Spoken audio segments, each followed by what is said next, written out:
Hi friends, ఈరోజు మనము instant రవ్వ అప్పం ఎలా తయారు చేసుకోవాలో చూద్దాం. చాలా ఈజీగా చేసుకోవచ్చు. ఈ మెథడ్ చాలా టేస్ట్ కూడా ఉంటుంది. దీనికి కావలసిన పదార్థాలు: ఫస్ట్ 1 కప్ రవ్వ తీసుకోవాలి, హాఫ్ కప్ పెరుగు తీసుకోవాలి, తగినంత ఉప్పు కూడా తీసుకోవాలి. మనం దానికి ఎంత సరిపోతుందో అంత చూసి వేసుకోవాలి. అలాగే హాఫ్ స్పూను ఈటింగ్ సోడా వేసుకోవాలి. దీంట్లోనే ఒక స్మాల్ స్పూన్ షుగర్ కూడా వేసాను నేను.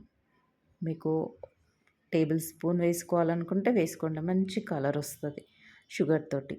కాబట్టి షుగర్ 1 స్పూన్ వేసుకోండి.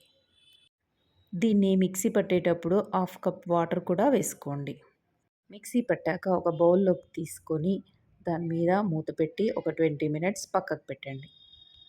ఇప్పుడు చట్నీ తయారు చేసుకుందాం. చట్నీకి పల్లీలను కొద్దిసేపు వేయించుకొని ఇప్పుడు చట్నీ తయారు చేసుకుందాం. చట్నీకి పల్లీలు తీసుకోండి. పల్లీలను మంచిగా దోరగా వేయించుకొని మిక్సీ బౌల్లో వేసుకోండి. ఆ మిక్సీ బౌల్లోనే మన పుట్నాలు ఉంటాయి కదా, పుట్నాలు తీసుకొని ఒక 2 స్పూన్లు తీసుకోండి. దాంట్లోనే అల్లంని చిన్న ముక్కలుగా కట్ చేసుకోండి. అలాగే వెల్లుల్లి రెబ్బలు కూడా వేసుకోండి. దాంట్లోనే మనము పచ్చిమిర్చి కూడా వేసుకోవాలి. మీరు కారం ఎక్కువ తింటే ఎక్కువ పచ్చిమిర్చి వేసుకోండి, లేకపోతే ఒక 2, 3 వేసుకోండి. దీంట్లోనే పెరుగు కూడా వేసుకోవాలి. మనము ఇందులో చింతపండు వేస్తలేము, చింతపండు బదులు పెరుగు వేస్తున్నాం. వేసుకొని మంచిగా కొన్ని వాటర్ పోసి మిక్సీ పట్టుకోండి. టేస్ట్ కొరకు ఉప్పు కూడా వేయాలి కదా, ఉప్పు కూడా తగినంత ఉప్పు వేసుకోండి. ఇప్పుడు చట్నీ రెడీ అయిపోయింది. దీన్ని మనం పోపు చేసుకోవాలి. ఇప్పుడు మీకు లూజుగా కావాలనుకుంటే కొద్దిగా వాటర్ కలుపుకోండి, వద్దు అనుకుంటే చిక్కగా అలాగే ఉండనిచ్చుకోండి. ఇప్పుడు దీన్ని పోపు చేసుకోవాలి. పోపుకి తగినంత నూనె తీసుకొని ఆ నూనెలో ఆవాలు, జీలకర్ర, కొద్దిగా శనగపప్పు, మినపప్పు కూడా వేసుకుంటే వేసుకోండి. అవన్నీ వేసి మంచిగా గోలిన తర్వాత అవి దాంట్లో 2 ఎండుమిర్చి, గుండె ఎండుమిర్చి ఉంటుంది కదా, అది వేసాను.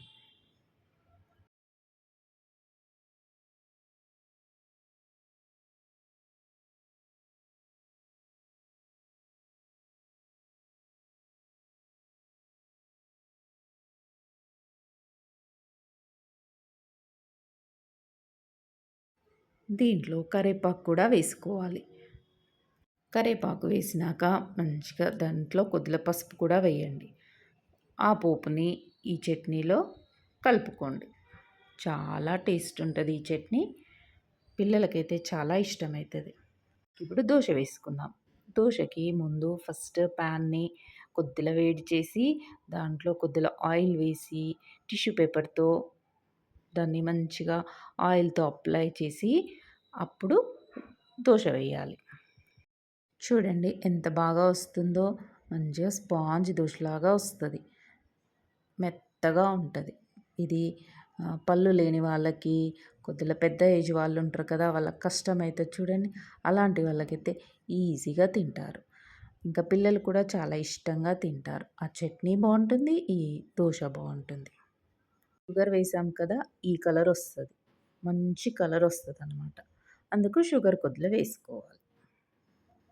ఇప్పుడు ఎంతో టేస్టీ ఇన్స్టెంట్ రవ్వ అప్పం తయారైపోయింది.